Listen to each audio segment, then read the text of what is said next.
with your terrific record, what is your advice for other entrepreneurs out there, especially those who are interested in tech ventures?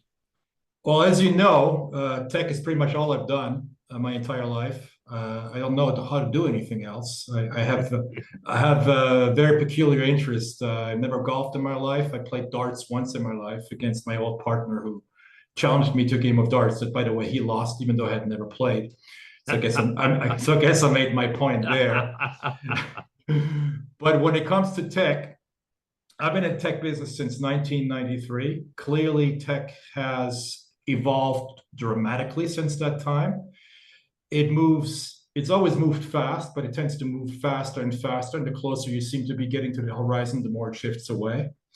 So I think the biggest piece of advice I would give to any entrepreneur in the space, as well as to any investor, is to not focus on what changes, but instead focus on what does not change. And that's usually where we see the real opportunity. Now, what doesn't change? People tend to change a lot less or a lot less faster than technology does. So communities, for example, when you're building a business, a B2C business, business to consumer business online, for example, you're trying to engage with the people, you're trying to retain people, you're trying to nurture people. That sense of community, in my book, is more important than it's ever been, no matter how much the technology changes, no matter how we engage with people. So the early days of the internet, before the Facebooks, before the Instagrams, before the LinkedIns, before any kind of social media, we had bulletin boards. I'm now talking the years, for those that are old enough to remember, 1992, 1996-ish. We had news groups. People were engaging using primarily text. Then they were engaging using images as the technology would mature.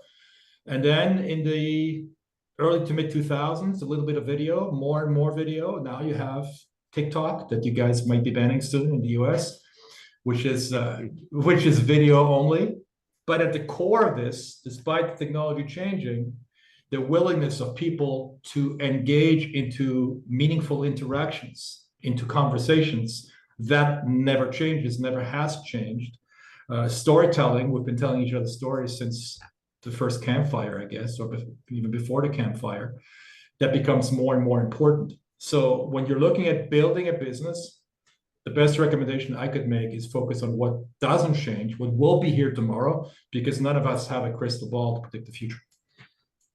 Well, I think that's very sage advice. And in fact, in order to make sure I made the time this morning, I skipped my technology networker at the new Ion Center here in Houston, which is sponsored by Rice University.